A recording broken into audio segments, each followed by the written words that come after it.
ये modern history का part 7 इसमें पढ़ेंगे भारतीय प्रतिक्रिया। ये जो अंग्रेज़ों ने भारत पर शोषण किया उससे भारतीयों में क्या प्रतिक्रिया हुई उसके बारे में हम लोग पढ़ेंगे। सबसे पहला जनजाति विद्रोह हुआ, फिर कुछ किसान विद्रोह हुआ, फिर प्रथम स्वतंत्रता संग्राम जिसे कहा गया है 1857 की क्रांति हुई, फिर कुछ श्रमिक आंदोलन भी हुए। ये सब के बारे में पढ़ेंगे हम। अध्याय 6.1 में हम लोग जनजाति विद्रोह के बारे में पढ़ेंगे। जनजाति वह मानव समुदाय है जो एक अलग निश्चित भूभाग में निवास करते हैं और उनकी एक विशिष्ट संस्कृति, रीति रिवाज व भाषा होती है, लेकिन ब्रिटिश सरकार ने अपनी औपनिवेशिक महत्वाकांक्षा के कारण उनकी विशिष्ट भौगोलिक, सामाजिक, आर्थिक एवं सांस्कृतिक परंपराओं में हस्तक्षेप किया, जिसके परिणाम स्वरूप जनजातियों द्वारा अंग्रेजों के विरुद्ध एक हिंसक विद्रोह प्रारंभ हुआ। ठीक है। हरिजन सेवक संघ के महासचिव ठक्कर बापा ने जनजातीय लोगों के संबंध में आदिवासी शब्द का प्रयोग किया था। आदिवासी शब्द का प्रयोग किसने किया था? ठक्कर बापा ने। ठक्कर बापा ने आदिवासियों के लिए आदिवासी शब्द का प्रयोग पहली बार किया था हरिजन सेवा के लिए। जनजाति विद्रोह का प्रमुख कारण क्या था? जनजाति विद्रोह का प्रमुख कारण दो कारण था। एक था आर्थिक कारण। जनजातियों के विद्रोह का दो कारण था, एक आर्थिक कारण था, एक धार्मिक सामाजिक कारण था।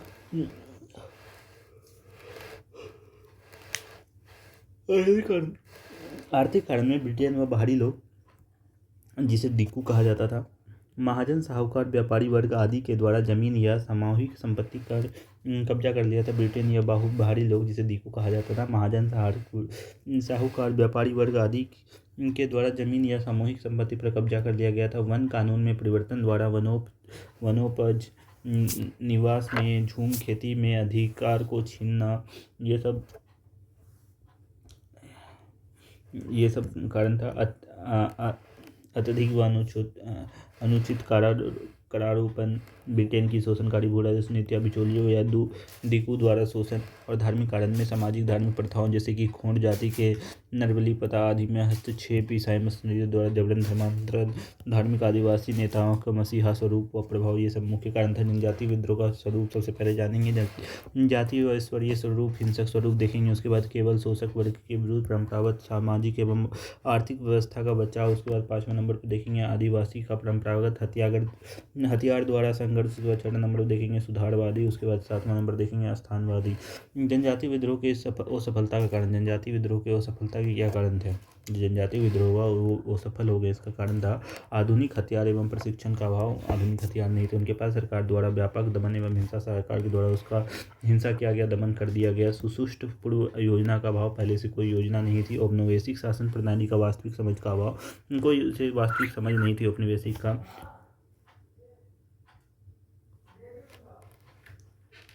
विद्रोही का स्थानीय जातीय व ईश्वरीय स्वरूप। विद्रोही का स्थानीय जातीय व ईश्वरीय स्वरूप देखने को मिलता है। प्रमुख जनजातीय विद्रोह में संथाल विद्रोह 1856 से 1855 से 1856 में संथाल विद्रोह का हुआ था। 1855 से 1856 में संथाल विद्रोह हुआ था। ये क्षेत्र था राजमहल से भागलपुर तक का क्षेत्र था, जिसे दामिनी को कहा जाता था।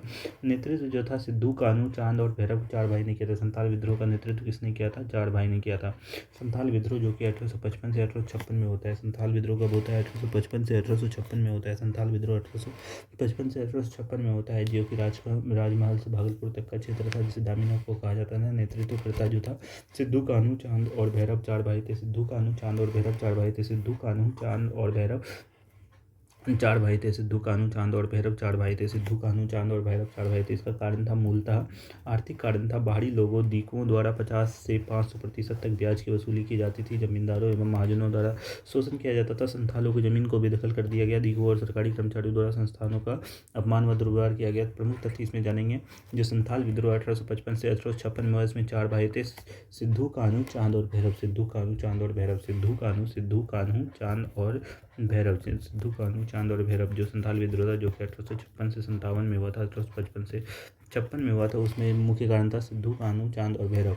जो प्रमुख कारण थे, आरंभ में संथाल दिक्कुओं के विरुद्ध थे, ना कि अंग्रेजों के, परंतु अंग्रेजों द्वारा दिक्कुओं की मदद करने के कारण यह अंग्रेजों के विरुद्ध भी हो गए।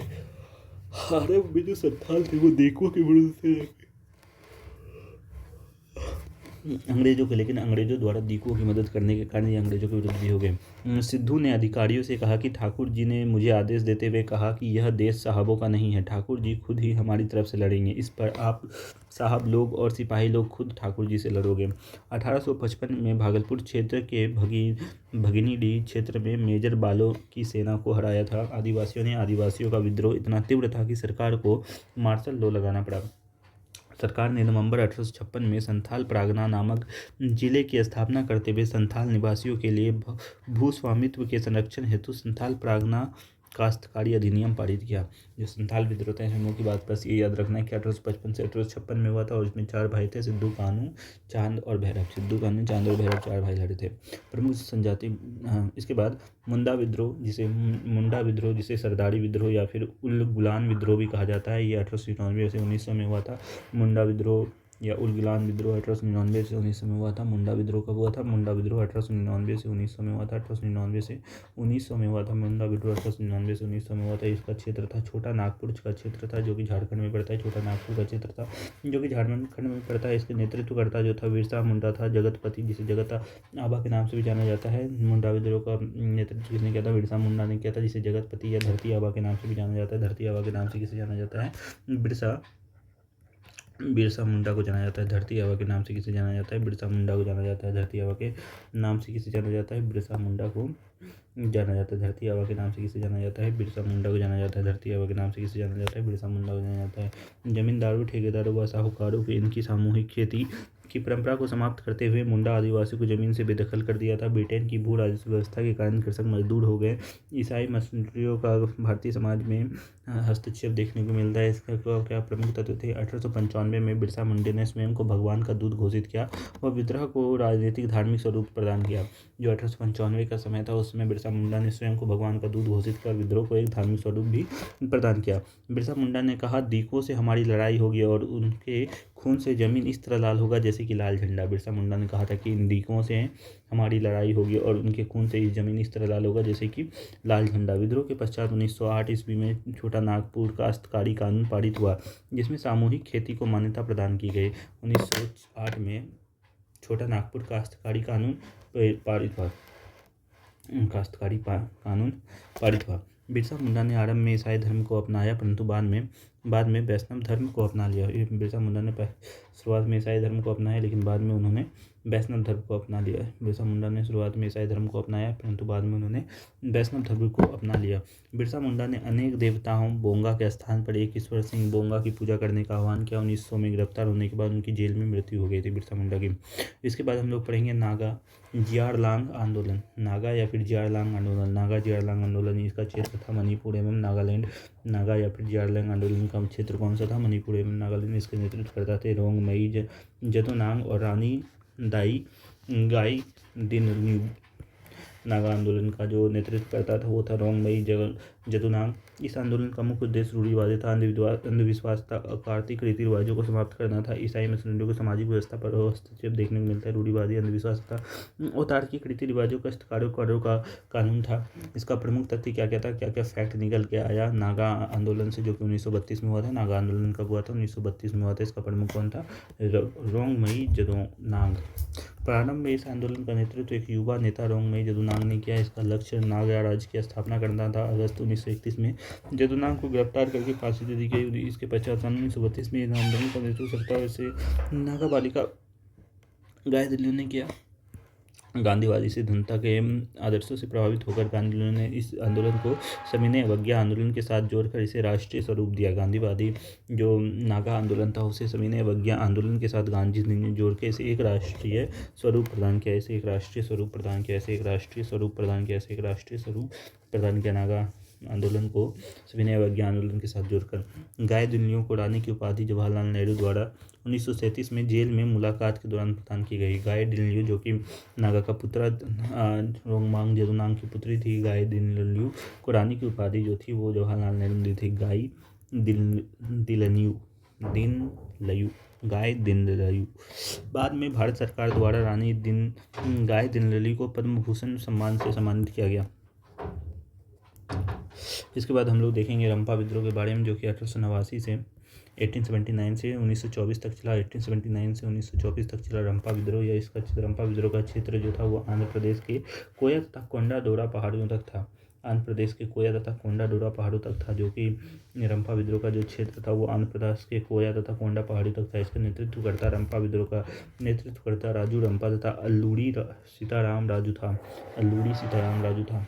जो रंपा विद्रोह का नेतृत्व करता था वो था अल्लूड़ी सीताराम राजू और राजू रंपा और अल्लूड़ी सीताराम राजू। इसका कारण था झूम कृषि पर प्रतिबंध लगा गया, इमारती लकड़ी एवं चराई पर कर में वृद्धि की गई, नई आबकारी कानून के तहत ताड़ी बनाने पर रोक लगा दिया गया, बाहरी व्यापारी एवं साहूकारों का शोषण किया गया, जमींदारों एवं पुलिस की दमनकारी गतिविधियां आदि थी। इनसे क्या क्या फैक्ट निकल के आया, जो रंपा विद्रोह था उससे क्या क्या फैक्ट निकल के आया। पहला फैक्ट था कि 1989 ईस्वी में रंपा विद्रोह में पहला फैक्ट निकल के आया कि 1889 में हुए इस विद्रोह का नेतृत्व राजू रंपा ने किया था, परंतु विद्रोह अधिक समय तक विरोध नहीं कर सके। ब्रिटिश सेना ने 1880 में इसका विद्रोह का दमन कर दिया। आगे चलकर 1922 में पुनः रंपा क्षेत्र में अल्लूड़ी सीताराम राजू के नेतृत्व में आदिवासियों के अधिकार के लिए संघर्ष हुआ। अल्लूड़ी सीताराम राजू ने गांधीवादी विचारों को प्रभावित थे और असहयोग आंदोलन के समय सक्रिय रहने के बावजूद भी आदिवासियों के कल्याण हेतु उन्हें हिंसा का आवश्यक माना। उन्होंने विद्रोह में गुरिल्ला युद्ध पद्धति अपनाई। मई 1924 में सीताराम राजू की ब्रिटिश सेना में मुठभेड़ में मृत्यु हो जाने के कारण से आंदोलन समाप्त हो गया। इसके बाद उड़ाव विद्रोह ताना भगत आंदोलन जानेंगे। उड़ाव विद्रोह या फिर ताना भगत आंदोलन जो कि 1920 में हुआ था। उड़ाव विद्रोह या फिर ताना भगत आंदोलन ये झारखंड वाले इलाके में हुआ था। ताना भगत आंदोलन का जो नेतृत्व करता था वो जतरा भगत था। ताना भगत आंदोलन या फिर उड़ाव विद्रोह 1920 में हुआ था। 1920 में हुआ था। ताना भगत आंदोलन कब हुआ था? ताना भगत आंदोलन कब हुआ था? 1920 में हुआ। ताना भगत आंदोलन कब हुआ था? 1920 में हुआ था ताना भगत आंदोलन। या फिर उड़ाव विद्रोह कब हुआ था? 1920 में हुआ था। इससे जतरा भगत का नेतृत्व करता। कारण था इसके अंतर्गत आदिवासियों के प्रचलित कुरीतियों जैसे कि भूत प्रेत, बूढ़ी आत्माओं में विश्वास, पशु बलि एवं शराब का सेवन आदि का विरोध किया गया तथा शाकाहार, तपस्या एवं संयम को प्रोत्साहित किया गया। प्रथम विश्व युद्ध के दौरान छोटा नागपुर क्षेत्र झारखंड में इस विद्रोह का आरंभ हुआ। प्रमुख तथ्य इसमें क्या क्या निकल के आते हैं? उड़ाव झारखंड के प्रमुख जनजातीय समूह है। इस विद्रोह का नेतृत्व उड़ाव आदिवासी समूहों में भगत कहे जाने वाले संत धर्माचार्य फकीर आदि ने किया था। उड़ाव विद्रोह जतरा भगत के नेतृत्व में शुरू हुआ। 1920 के पश्चात यह ताना भगत आंदोलन के रूप में परिवर्तित हो गया। जतरा भगत ने 1920 में ताना भगत आंदोलन शुरू किया था। ठीक है। इस विद्रोह की प्रमुख विशेषता यह था कि गांधीवादी समर्थकों ने अपने रचनात्मक कार्यों के माध्यम से आदिवासियों को राष्ट्रीय आंदोलन से जोड़ दिया। इस विद्रोह की प्रमुख विशेषता यह था कि गांधीवादी समर्थकों ने अपने रचनात्मक कार्यों के माध्यम से आदिवासियों को राष्ट्रीय आंदोलन से जोड़ लिया। इस विद्रोह में लगान न देने, बेगार न करने जैसी मांगों को सम्मिलित किया गया। सरकार ने इस आंदोलन को शांत करने के लिए प्रायः दमनकारी नीति अपनाई थी। ताना भगत आंदोलन को समाप्त करने के लिए दमनकारी नीति अपनाई थी। कुछ प्रमुख जनजातीय विद्रोह भी होते हैं, उनको एक बार देख लेते हैं। पहला था पहाड़िया विद्रोह जो कि 1770 के दशक में हुआ था। राजमहल पहाड़ी के पास हुआ था। सरकार ने 1778 में समझौता करके विद्रोह को शांत कर दिया। चुआड़ विद्रोह या फिर जंगल महल विद्रोह जो कि मिदनापुर में हुआ था, जिसमें दुर्जन सिंह और जगन्नाथ का नाम आता है। अकाल तथा बढ़े भूमि पर अन्य संकटों का सशस्त्र विद्रोह हुआ। खासी विद्रोह, फिर कोल विद्रोह हुआ। खोंड विद्रोह 1837 में हुआ था। संथाल विद्रोह 1855 से 56 में हुआ था। संथाल विद्रोह जो हुआ था 1855 में 56 में हुआ था। राजमहल से भागलपुर तक का क्षेत्र था। सिंधु कानू, चांद और भैरव था। 4 लोग इसमें जाने जाते हैं। इसके बाद महाराष्ट्र का भील विद्रोह हुआ था। खानादेश महाराष्ट्र में सेवरम था इसमें प्रमुख। राजस्थान का भील विद्रोह में दौलत सिंह था। रामोसी विद्रोह, रंपा विद्रोह जो हुआ था वो आंध्र प्रदेश के गोदावरी के पास रंपा पहाड़ी पे हुआ था। आंध्र प्रदेश के गोदावरी पहाड़ी के पास रंपा विद्रोह हुआ था और इसमें रंपा विद्रोह में राजू रंपा प्रमुख था। 1922 अल्लूड़ी सीताराम राजू ये सब प्रमुख था। मुंडा विद्रोह जो हुआ था वो छोटा नागपुर वाले क्षेत्र में हुआ था, जो कि झारखंड में पड़ता है। बिरसा मुंडा में हुआ था। और अहोम विद्रोह 1828 में असम में हुआ था। गोमधर कुंवर था इसका प्रमुख।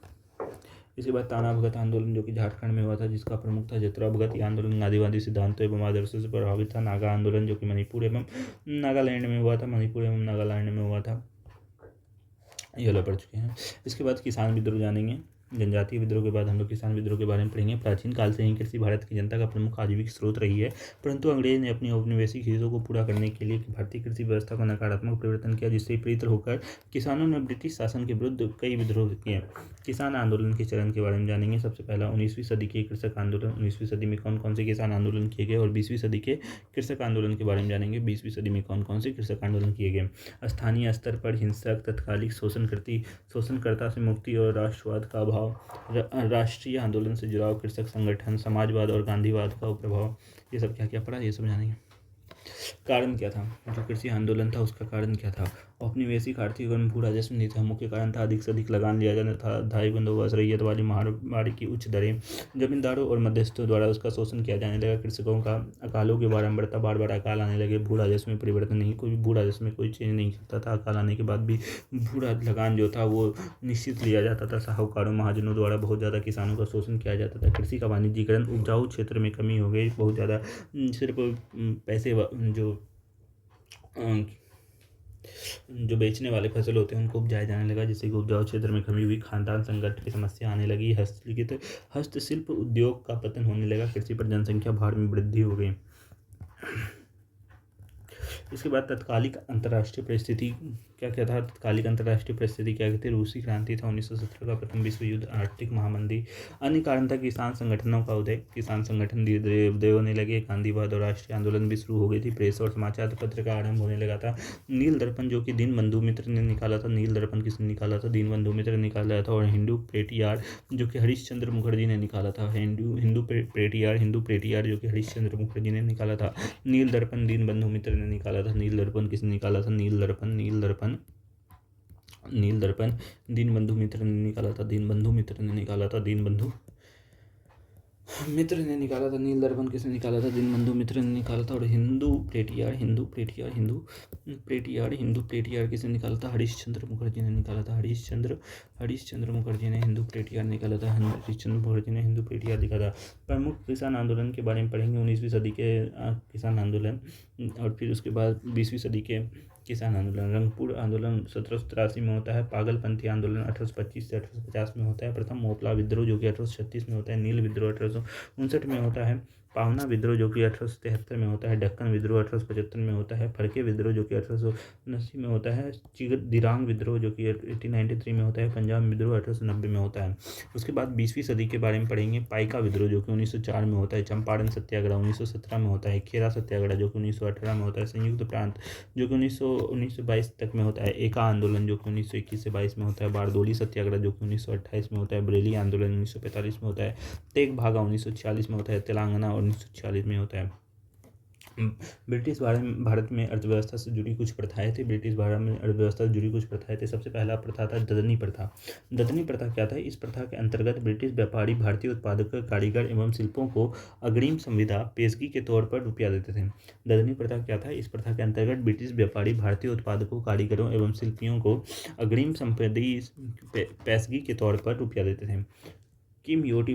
किमियोटी प्रथा क्या थी, बिहार एवं उड़ीसा में प्रचलित इस प्रथा के अंतर्गत कृषि दास के रूप में खेती करने वाले कमिया जाति के लोग अपने मालिकों से ली गई ऋण पर दी जाने वाली ब्याज के बदले में आजीवन उनका सेवा करते थे। ठीक है, कमियोटी प्रथा क्या थी, बिहार एवं उड़ीसा में प्रचलित इस प्रथा के अंतर्गत कृषि दास के रूप में खेती करने वाले कमिया जाति के लोग अपने मालिकों से ली गई ऋण पर दी जाने वाली ब्याज की राशि के बदले आजीवन उनकी सेवा करते थे। ये थी कमियोटी प्रथा।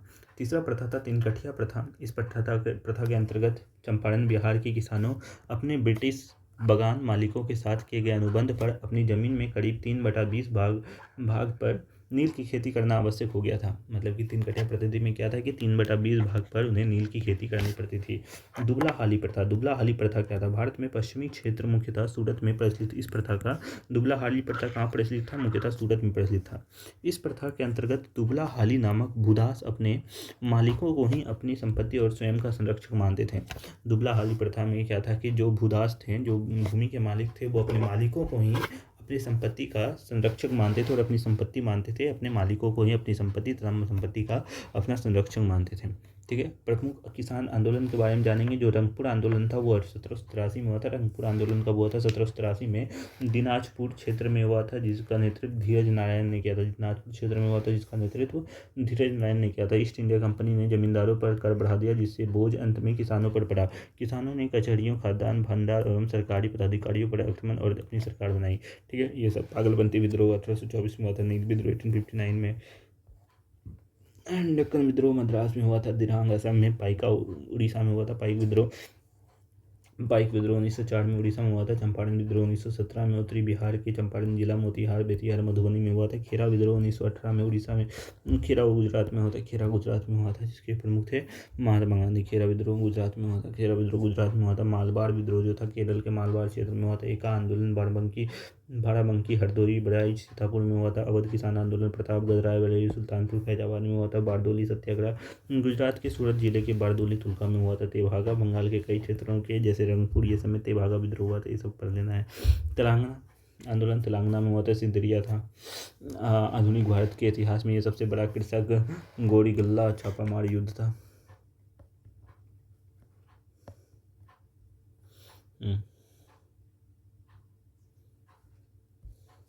इसके बाद पढ़ेंगे प्रांतों में कृषक आंदोलन के बारे में। प्रांतों में कृषक आंदोलन के बारे में। बिहार में किसान आंदोलन 1929-1939 तक में। इसका नेतृत्व स्वामी सहजानंद, कार्यानंद शर्मा, राहुल संकृतानंद के द्वारा किया गया। जमींदारों का शोषण, अवैध वसूली, काश्तकारों की देख ली, ये सब की गई। हाँ, यहाँ से पढ़ते हैं। ये सब जो आंदोलन हुआ, इसके बाद अखिल भारतीय किसान सभा शुरू किया गया, जो कि 1936 में हुआ था। अखिल भारतीय किसान सभा कब शुरू किया गया था? 1936 में। अखिल भारतीय किसान सभा कब शुरू किया गया था? 1936 में। सहजानंद सरस्वती के नेतृत्व में इसकी पहली बैठक लखनऊ में हुई। इसकी पहली बैठक लखनऊ में हुई, जिसकी महासचिव NG रांगा थे। इस सभा के किसानों की घोषणा पत्र जारी हुआ, जिसकी की प्रमुख बातें थी। भू राजस्व में 50% की कमी की जाए। जो अखिल भारतीय किसान सभा थी, उसमें जो महासचिव थे RG नंगा, उन्होंने किसानों को घोषणा पत्र जारी किया था, जिसमें लिखा हुआ था कि भू राजस्व को 50% कम किया जाए। 50% भू राजस्व को कम किया जाए, ऋण स्थगित किया जाए और आर्थिक शोषण से किसानों को मुक्ति हो। और ऋण को स्थगन किया जाए, जो भी ऋण लिया हुआ है वो सब खत्म किया जाए और आर्थिक शोषण से किसानों की मुक्ति दी जाए।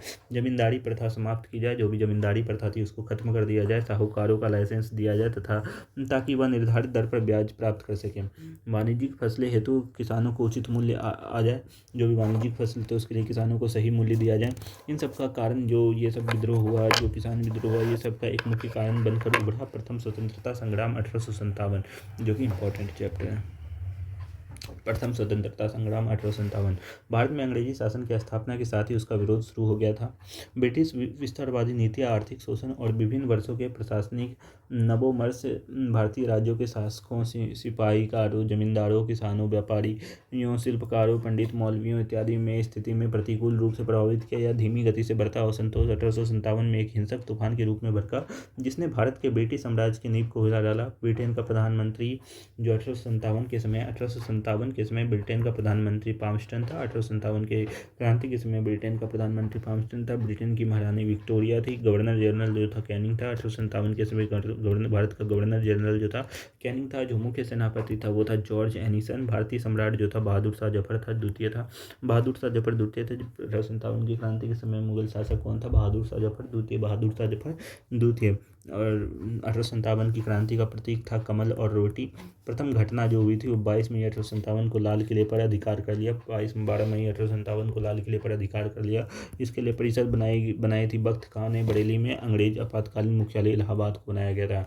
अंग्रेजों ने 1857 में आपातकालीन मुख्यालय इलाहाबाद को बनाया था। अंग्रेजों ने आपातकालीन मुख्यालय इलाहाबाद को बनाया था। विद्रोह का स्वरूप के बारे में जानेंगे कि इसमें कौन कौन से विद्रोह हैं। सबसे पहले सैन्य विद्रोह हुआ। अच्छा सुने, देखो इस विद्रोह के स्वरूप में किस लोगों ने क्या क्या कहा। जॉन लॉरेंस और जॉन सिले ने 1857 की क्रांति को सैन्य विद्रोह कहा। जॉन आर्ट्रम और टेलर ने हिंदू मुसरी षड्यंत्र कहा। जेम्स आर्ट्रम और टेलर ने बर्बरता और सभ्यता के बीच मध्य संघर्ष TR होम्स ने कहा। प्रथम स्वतंत्रता संग्राम BD सावरकर ने कहा। धर्म युद्ध रीज ने कहा। धर्मयुद्ध 1857 की क्रांति को धर्म युद्ध कहा। राष्ट्रीय विद्रोह जो था वो बेंजामिन डिजायरली और अशोक मेहता ने इसे राष्ट्रीय विद्रोह कहा। ना तो प्रथम, ना ही राष्ट्रीय, ना ही स्वतंत्रता संग्राम था, ये बात कहा RC मजुमदार ने। ना ही प्रथम, ना ही राष्ट्रीय, ना ही प्रथम स्वतंत्रता संग्राम था, ये बात कहा RC मजुमदार ने। प्रथम स्वतंत्रता स्वतंत्रता संग्राम जो 1857 की क्रांति थी उसके कारण क्या थे। पहला कारण था आर्थिक कारण था, इसका कुछ राजनीतिक कारण था, कुछ सामाजिक कारण भी था, कुछ प्रशासनिक कारण था, कुछ सैनिक कारण था और एक तत्कालिक कारण था। कुल 6 कारण थे। आर्थिक कारण क्या थे। भू राजस्व नीति 1913 की मुक्त व्यापार नीति, विऔद्योगिकरण, अकाल एवं भूमिहीन कृषक। राजनीतिक कारण था मुगलों का अपमान, जो मुगलों का अपमान किया गया, डलहौजी के इनाम आयोग की सिफारिश पर जागीरों को जब्त किया गया, विस्तारवादी नीति जो थी, सहायक संधि, व्यवगत का सिद्धांत, ये सब मुख्य कारण था। सामाजिक धार्मिक कारण भी था। 1813 के चार्टर एक्ट द्वारा ईसाई मिशनरियों को भारत में धर्म का प्रचार की अनुमति दे दी गई। भारतीय सामाजिक धार्मिक ढांचे का हस्तक्षेप किया गया। 1850 में लैक्स लोकी अधिनियम, 1850 का लैक्स लोकी अधिनियम, 1850 का लैक्स लोकी अधिनियम। ब्रिटेन की सुधारवादी नीतियों में रूढ़िवादी का असंतोष और प्रशासनिक कारण था भ्रष्टाचार, जटिल और महंगी न्याय व्यवस्था। सैनिक कारण था नस्लवाद और कम वेतन व निम्न पद। निम्न पद। आर्थिक प्रतीकों पर रोक लगा दिया गया, जो भी आर्थिक प्रतीक थे उस पर रोक लगा दिया गया। 1854 का डाकघर अधिनियम, निःशुल्क डाक सेवा समाप्त कर दिया गया। 1856 में भारतीय सैनिकों को समुद्र पार विदेश सेवा अनिवार्य कर दिया गया। क्रीमिया, पंजाब और प्रथम अफगान युद्ध में अंग्रेजों की भारी नुकसान हुआ। तत्कालिक कारण था कि दिसंबर 1856 में सरकार ने पुराने लोहे वाले बंदूक ब्राउन शुगर के स्थान पर नवीन एनफील्ड राइफल का प्रयोग का निर्णय किया। इस कारतूस के ऊपरी भाग को मुंह से काटना पड़ता था, जिसमें गाय की सुअर और चर्बी वाले कारतूसों का प्रयोग होता था। इसका प्रशिक्षण डमडम, अम्बाला और सियालकोट में दिया जाना था। 29 मार्च 1857 को बैरकपुर में सैनिकों ने इसे प्रयोग करने से मना कर दिया। 34वीं रेजिमेंट के सैनिक मंगल पांडे ने लेफ्टिनेंट बाग और मेजर सर्जन ह्यूसन की गोली मार दी। 34वें रेजिमेंट के सैनिक मंगल पांडे ने लेफ्टिनेंट बाग और मेजर सर्जेंट ह्यूसन की गोली मार दी। फलतः मंगल पांडे को 8 अप्रैल 1857 को फांसी दे दी गई और 34वीं रेजिमेंट को भंग कर दिया गया। फलतः क्या हुआ कि मंगल पांडे को 8 अप्रैल 1857 को फांसी दे मंगल पांडे को फांसी कब दिया गया? 8 अप्रैल 1857 को फांसी दे दिया गया। मंगल पांडे को 8 अप्रैल 1857 को फांसी दे दी गया और 34वीं रेजिमेंट को भंग कर दिया गया। 1857 का प्रारंभ जो हुआ था 10 मई 1857 को मेरठ से हुआ। 1857 का प्रारंभ कब हुआ? 10 मई 1857 से हुआ, जहां तीसरी कैवलरी रेजिमेंट के सैनिकों ने कारतूस इस्तेमाल करने से मना कर दिया। इसके पश्चात शीघ्र ही विद्रोह पूरे भारत में फैल गया, हालांकि दक्षिण भारत में इसका प्रभाव सीमित रहा। क्रांति का आरंभ देखते हैं। नए एनफील्ड राइफल जो स्टार्ट किया था, इसी के कारण 29 मार्च 1858 को मंगल पांडे द्वारा 29 मार्च 1857 को मंगल पांडे द्वारा बाग और मेजर सर्जेंट ह्यूसन की हत्या कर दी गई। मेरठ सैनिकों का इनकार किया। इसके बाद 10 मई 1857 को मेरठ से प्रारंभ हुआ यह 1857 की क्रांति और 12 मई 1857 को दिल्ली पर कब्जा कर लिया गया। विद्रोह का प्रमुख केंद्र देखते हैं। लखनऊ जो था 4 जून 1857 से युद्ध में जुड़ गया। लखनऊ से बेगम हजरत महल था। लखनऊ से कौन था? बेगम हजरत महल था और वहाँ का दमन करता था कैंपबेल। लखनऊ में जो अंग्रेज जो दमन करता था वो था कैंपबेल। अल्प आयु पुत्र था उसका बिरनीस कादर। कानपुर से कौन लड़ा था? पेशवा बाजीराव द्वितीय के दत्तक पुत्र नाना साहब, जिसे धोबू पंथ के नाम से जाना जाता है, और यहाँ के दमन करता था हैवलॉक नील और कॉलिन व कैंपबेल व्हीलर संयुक्त रूप से थे। सेनापति तात्या तोपे का अन्य नाम जो नाना साहब थे, उनका एक सेनापति था तात्या तोपे, उनका नाम था रामचंद्र पंजगंगा। मानसिंह ने इन्हें धोखा दिया था। उसके बाद 18 अप्रैल 1859 में फांसी इनको दे दी जाती है तात्या टोपे को। शिवपुरी में इनका सलाहकार था अजीमुल्ला खां, जो कि क्रांति दूत के नाम से जाना जाता है। घटना जो था सत्ती चौरा में हुआ था। व्हीलर स्त्री और बच्चों की हत्या कर दी जाती है। झांसी में 1857 का शुरुआत जून 1857 में हुआ था। झांसी में 1857 का नेतृत्व रानी लक्ष्मीबाई कर रही थी और दूसरी तरफ से अंग्रेजों की तरफ से स्मिथ और ह्यूरोज। इस घटना के बाद स्मिथ और ह्यूरोज ने झांसी की रानी लक्ष्मीबाई को सम्मानित भी किया था। स्मिथ और ह्यूरोज था, अंग्रेजों की तरफ से स्मिथ और ह्यूरोज था। इनका जन्म जो हुआ था, रानी लक्ष्मीबाई का जन्म 19 नवंबर 1828 को वाराणसी में हुआ था। रानी लक्ष्मीबाई का मूल नाम था मणिकर्णिका। इनका पति का नाम गंगाधर राव था। डलहौजी द्वारा हड़प नीति अपनाई गई थी। डलहौजी के द्वारा हड़प नीति के द्वारा झांसी को ले लिया गया था। समाधि जो है ग्वालियर में है। झांसी की रानी की समाधि कहाँ है? ग्वालियर में है। 17 जून 1858 को इनकी समाधि बनी थी। ह्यूरोज ने भारतीय विद्रोह में यहाँ सोई हुई औरतों में अकेले मित्र मर्द रानी लक्ष्मीबाई को कहा था। यूरोज ने भारतीय विद्रोह में यहाँ सोई हुई औरतों में से अकेला मर्द कहा था। असम में कंदपेश्वर सिंह और मनीराम दत्ता था। असम में कंदपेश्वर सिंह और मनीराम दत्ता था। फैजाबाद में मौलवी अहमदुल्ला शाह था। फैजाबाद में मौलवी अहमदुल्ला शाह था और अंग्रेजों की तरफ से जनरल रेनॉल्ड था। फैजाबाद में अंग्रेजों की तरफ जनरल रेनॉल्ड से मूल रूप से अकाट तमिलनाडु के कथन सारे लोग काफिर अंग्रेजों के विरुद्ध खड़े हो जाओ और उन्हें भारत से खदेड़ दो। अंग्रेजों ने 50,000 का इनाम अंग्रेज साहस और दृढ़ संकल्प वाले व्यक्ति को सर्वोच्च सैनिक का पद देने के बाद कहा था। मौलवी अहमदुल्ला शाह को पकड़ने के लिए अंग्रेज साहस और दृढ़ संकल्प वाले व्यक्ति और सर्वोच्च सैनिक पद देने का बात कहा था। मिर्जा गालिब 1796 में आगरा, 1996 में दिल्ली। आंखें देखी मिर्जा गालिब की ये सब जो घटना थी ये सब आंखें देखी है। बिहार में कुंवर सिंह था। बिहार में 1857 का नेतृत्व कौन कर रहा था? कुंवर सिंह कर रहा था और अंग्रेजों की ओर से विलियम टेलर और विसेंट आयर था। ठीक है। बिहार में 1857 का नेतृत्व कुंवर सिंह कर रहा था और अंग्रेजी की ओर से विलियम टेलर और विसेंट आयर था। ठीक है। इलाहाबाद में 1857 की क्रांति का नेतृत्व मौलवी लियाकत अली कर रहा था। इलाहाबाद में मौलवी लियाकत अली कर रहा था और अंग्रेजों की तरफ से जनरल रेनॉल्ड था और अंग्रेजों की तरफ से जनरल रेनॉल्ड था। गोरखपुर में गजाधर सिंह था। गोरखपुर में 1857 का नेतृत्व गजाधर सिंह कर रहा था। 1857 का नेतृत्व गजाधर सिंह कर रहा था। मथुरा में देवी सिंह कर रही थी। बरेली में खान बहादुर खान कर रहा था। कर रहा था विसेंट आयर और अंग्रेजों की तरफ से यहाँ विसेंट आयर कर रहा था। प्रथम स्वतंत्रता संग्राम का क्या प्रभाव पड़ा? कंपनी के शासन को खत्म कर दिया गया। जो कंपनी का शासन था वो खत्म कर दिया गया। इसके बाद भारत सरकार अधिनियम 1858 आया। इसका घोषणा 1 नवंबर 1858 को किया गया। लॉर्ड कैनिंग ने इसे इलाहाबाद में इसकी घोषणा लॉर्ड कैनिंग ने इलाहाबाद में की थी। गवर्नर जनरल को वाइसराय कहा जाने लगा 1857 की क्रांति के बाद। जो 1857 का नियम आया उसके बाद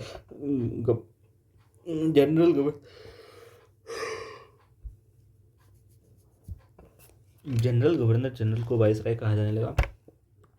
सामाजिक हस्तक्षेप की नीति को अपनाया गया। समाजवादी नीति को त्याग दिया गया। रियासतों को स्वायत्तता दी गई। महारानी विक्टोरिया ने केसरी हिंद की उपाधि ली 1876 में महारानी विक्टोरिया ने केसरी हिंद की उपाधि धारण की।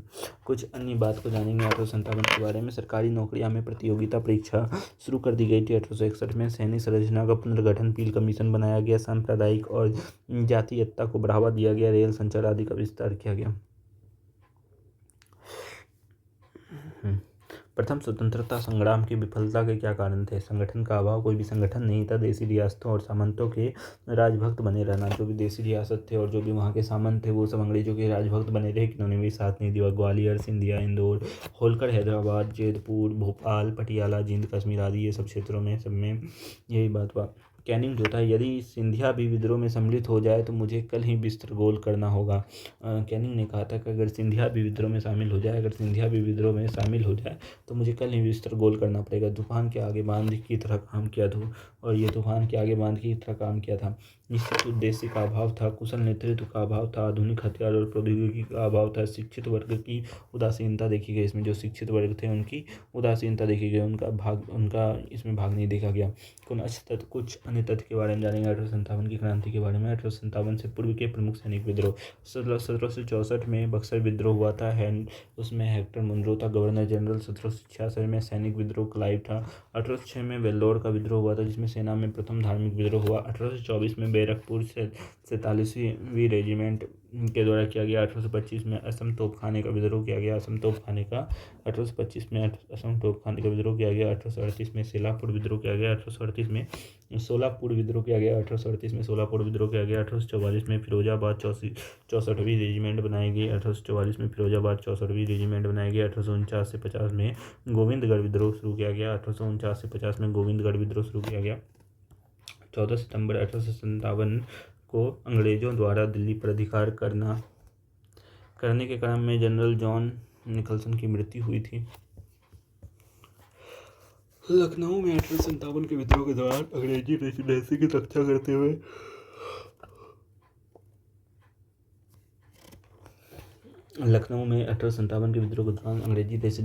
करते हुए सन Henry Lawrence, major general Havelock तथा जनरल नील की मृत्यु हुई थी। सर सैयद अहमद खां द्वारा लिखित पुस्तक असबाब ए बगावत हिंद 1859 में प्रकाशित हुई, जिसमें 1857 के विद्रोह के कारणों की चर्चा की गई है। 1857 के विद्रोह के दमन के बाद ब्रिटिश सरकार ने भारतीय फौज में नव गठन के लिए पील आयोग का गठन किया, जिसने सेना के रेजिमेंटों को जाति, समुदाय और धर्म के आधार पर विभाजित किया।